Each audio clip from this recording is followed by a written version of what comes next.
The Zodiac of Marheshvan.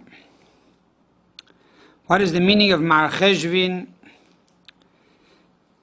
The letter of Marheshvan, the tribe of the month, the limb of the month, the attribute of the month, and the permutation of the month. First and foremost, the name Marheshvan. Mar means like K'mar Midli, as it says in Isaiah, implying drops in a pail, in a bucket, the idea of water. And furthermore, the month of Marheshvan is also called the month of Bull, from the word Mabul, implying that the Mabul, the flood, and the time of Noah took place in this month. And so it's a month connected with water.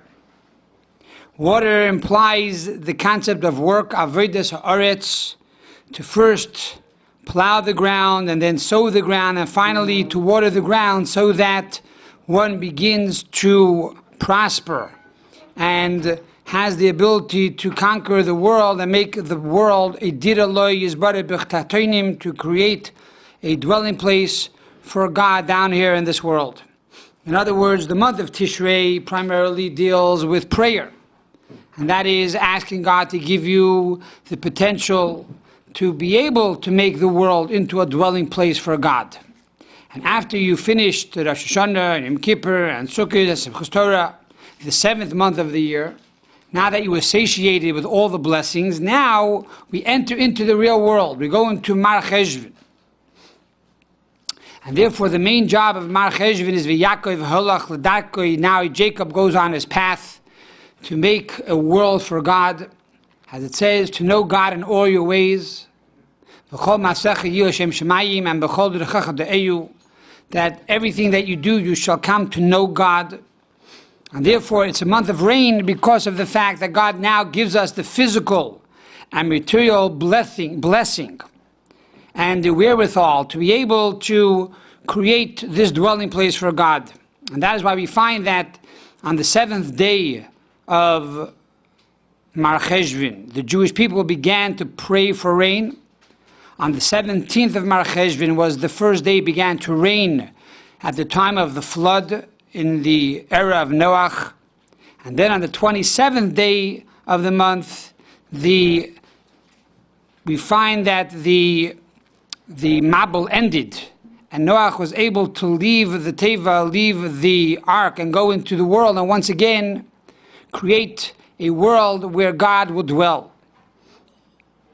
The concept of 7, the 7th of the month, and then the 17th of the month, and then the 27th of the month, implies that we receive all the blessings from the month of Tishrei, which is the 7th month of the year, and now it begins to flow over and carry out in the 8th month of the year, which is the month of Marheshvan. Furthermore, what do we know about Marheshvan? It says in the Medrash that King Solomon, Shloimeh HaMelech, when he built the first holy temple, he finished it in the month of Marheshvan. However, he did not open it until the following year, the month of Tishrei. And so the month of Marheshvan was very embarrassed, it was very upset. It wanted to start the inauguration of the holy temple. And says the Medrash that God promised the month of Marheshvan that he would pay him back, and that when Mashiach would come, they would inaugurate and be mechanech the third holy temple in the month of Marheshvan. And so we see here that the month of Marheshvan is connected with the rebuilding of the third holy temple and with the coming of Mashiach and a world that will prosper not only spiritually but also materially. What is the month? The number of the month? The number of Marheshvan is number 8. Tishrei is the 7th month, and Marheshvan is the 8th month. The number 8 alludes to the coming of Mashiach, as it says that when Mashiach will come, the harp that they will use in the Holy Temple will be a harp of 8 strings. Why 8? Because 7 represents nature, 7 days of the week. 8 represents beyond nature. And so Mashiach will usher in an era that is beyond nature, and therefore it is implied in the number 8.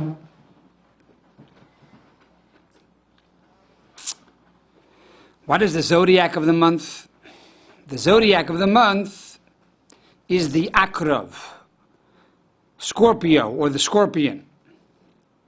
What is the connection between the akrav, the scorpion, and the month of Marheshvan?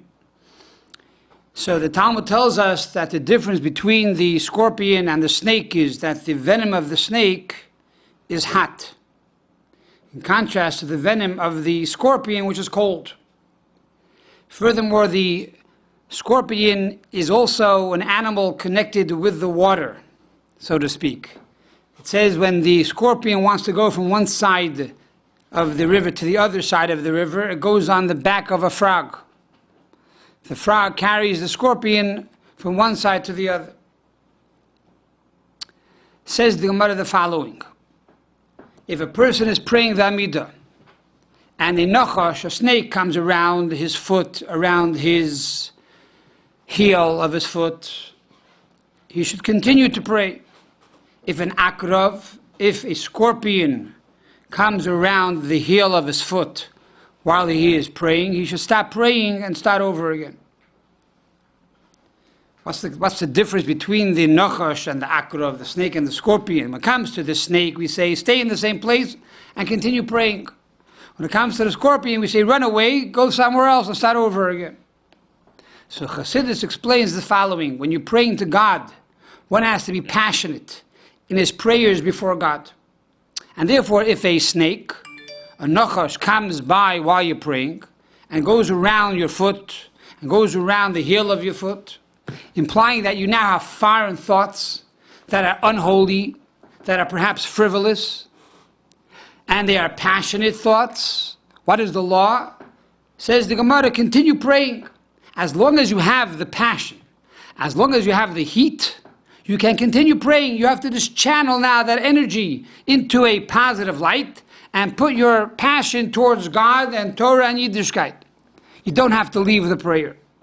But if an akrav, which is a scorpion, comes around your foot while you're praying, implying that all of a sudden now your prayer became cold, it became lifeless, it became without emotion, says the Talmud, you have to start all over again. Run away, go somewhere else, and start praying anew, because a lifeless prayer is a dead prayer. A dead person is cold. A live person is warm. And so the prayers have to be with heat, with passion, with excitement, with vitality. And therefore the akrav, the zodiac, represents this concept of coldness. And here we are told this is the power of the month of Cheshvan. That Mashiach has the power not only to bring light and direction to a holy place and to a good place, but on the contrary, the objective of Mashiach is to impact the entire world. Not only the Jewish world, but also the non-Jewish world. Not only those that are warm and hot towards Torah and Yiddishkeit, but even those that are indifferent and are separated and cold towards Torah and God and Yiddishkeit. Even these people will be affected in the 8th month through the coming of Mashiach. Furthermore, we find that the Bnei Yisachar says that the word akrav is ikar bayis.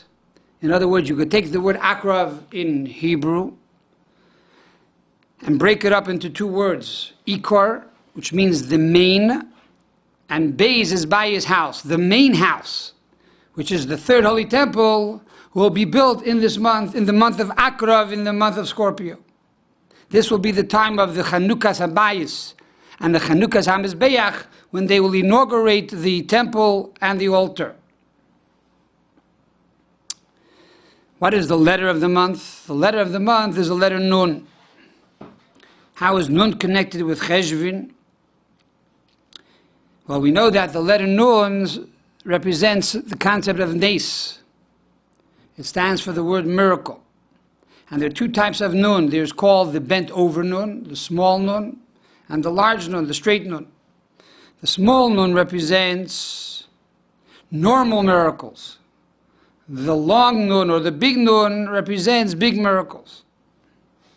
And furthermore, the large nun goes beneath the baseline, implying how the miracles will not only impact those of a spiritual level and those who are godly and those who are holy, but the miracles of Mashiach and the miracles of the month of Cheshvan will also impact those who are the lowest and the furthest from Torah and from godliness. It will even impact the center of the universe, most distant place from humankind.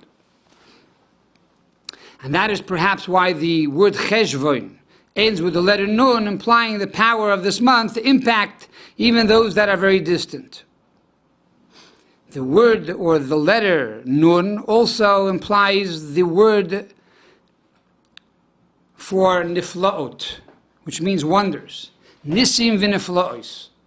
As it says that when Mashiach will come, ki meit seischa meyeres Mitzrayim arenu niflaos.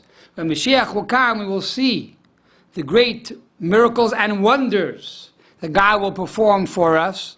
And these wonders will be even wonders compared to the miracles of Egypt. And we know that the 10 plagues and the splitting of the Red Sea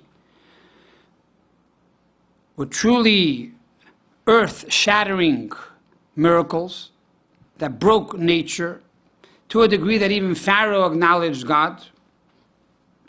However, the miracles that Mashiach will bring upon the world, these miracles will be incomparable to the miracles of Egypt. And therefore, even those that witnessed the miracles of Egypt will say, wow, these are truly miracles. This is really wondrous. Furthermore, the letter Nun equals the gematria 50. 50 alludes to the 50 gates of understanding. Even Moses, the greatest leader, Moshe Rabbeinu, the first leader, the first Rebbe of the Jewish people, and Moses that gave us the Torah, and even though Moshe came from the Sephirah and the attribute of Chachma, even Moses could not acquire all 50 levels of Bina in his lifetime. On the contrary, it was only the day he passed away that he was buried on Har Nebo. Does the Maggid of Mazrit say, Nun boy, at that day, he reached the 50th level of understanding. However, when Mashiach will come, this 50th level of understanding will become available to every person very easily. So this is the letter of the month, the letter Nun. What is the tribe of the month? The tribe of the month is Manasseh. What do we know about Manasseh? We find something very interesting in the Torah pertaining to Manasseh. Before the Jews were about to enter into the land of Israel, 2 tribes came to Moses and told Moses, you know what, Moses, we want to stay on this side. We're not planning on going over.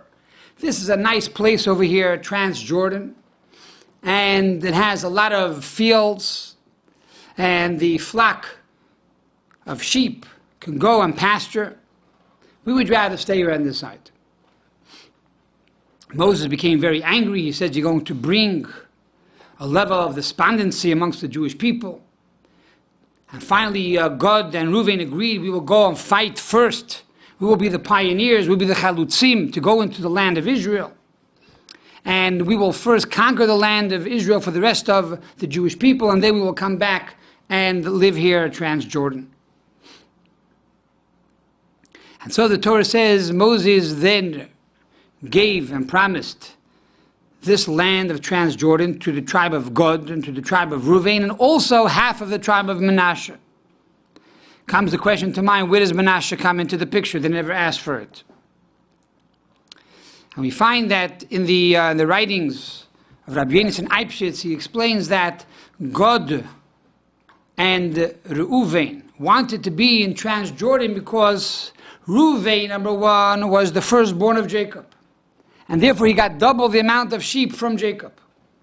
He had a lot of sheep, he needed more land, and therefore it was very fertile for grass and for feeding the animals. He desired the Transjordan. Gad, on the other hand, Gad did not eat of his animals throughout the 40 years of the desert. As it says that the tribe of Gad, they liked the manna, and therefore they ate primarily the manna. And they too had many sheep, and therefore they too needed more pasture. Why did Manasseh also want to be there? Manasseh loved the land of Israel, but Manasseh also wanted to bring about the coming of Mashiach, and Manasseh desired to have an inheritance the way it will be after Mashiach comes. And we are told that up until Mashiach comes, the Jewish people will have the land of the 7 nations. After Mashiach comes, they will also acquire the lands of the a.k.a. Kadmoni, which is a total of 10 nations. This land of the a.k.a. Kadmoni is found Transjordan. And so Manasseh, who had a desire not only to go into the land of Israel, but also to initiate and to have an inheritance of how it's going to be after Mashiach comes, requested to be also Transjordan. So half of the tribe of Manasseh went into Israel proper, and the other half of Manasseh stayed Transjordan. And therefore we see the connection between Manasseh and the month of Marheshvan, which is connected with the rebuilding of the third holy temple and the coming of Mashiach.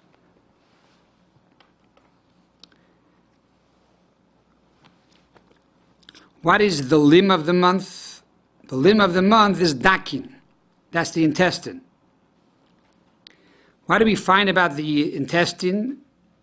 It's brought down in the Code of Jewish Law in Yeridea, chapter number 46. It says over there that if an animal has a hole in one of the limbs, the animal is not kosher. It is rendered treif. However, if there's a hole in the intestine, but the other part of the intestine covers over that hole, it is kosher, because the hole is actually now covered. This concept represents the unity amongst the Jewish people. What one person lacks, another person makes up, which is one of the reasons why we daven with a minyan. When we come before God and we ask God for our needs, if we come as an individual, God says, who are you? You want this and you want that and you want the other thing. You yourself, you lack many qualities. You should be doing this and you should be doing that. So what do? We come before God with a minyan. When we come before God with a minyan, what we lack, someone else fills. And therefore we cover up one the other. And we complement one the other. And therefore we have this idea of unity. We therefore become worthy of God's blessings. We know that the second holy temple was destroyed because of a lack of Avas Yisrael, because of a lack of Jewish unity. And how will the third holy temple be built? Through strengthening Avas Yisrael and Achdus Yisrael, by making the unity and oneness amongst all the Jewish people,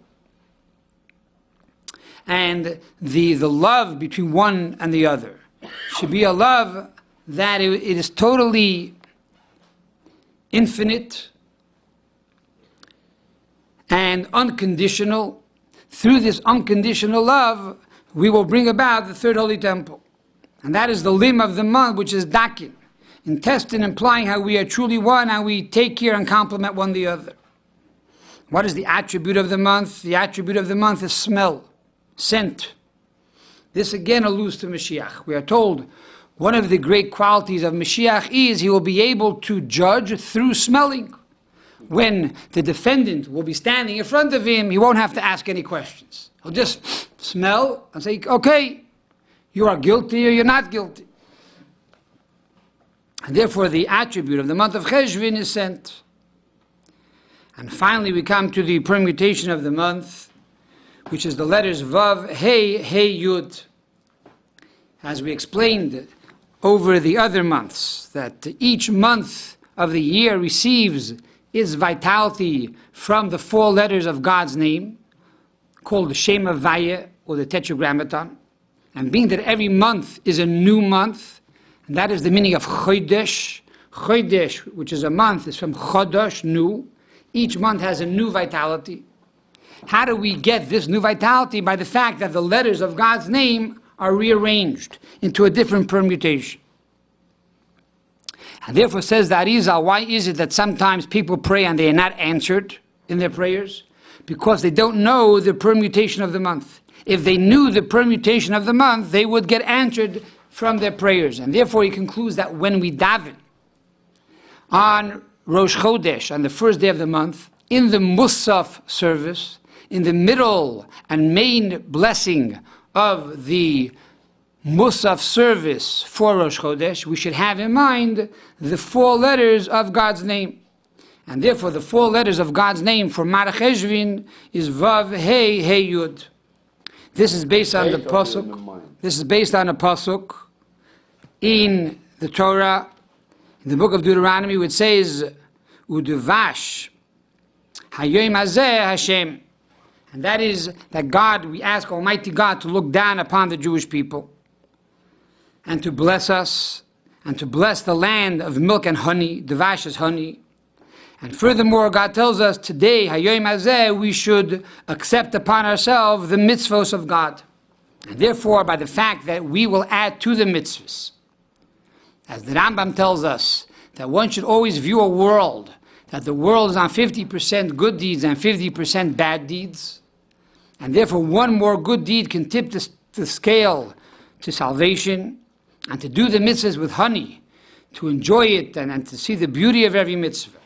By doing so, we will see how the month of Marheshvan will truly be transformed into the month where we will see the dedication of the third holy temple with the coming of Mashiach speedily in our days.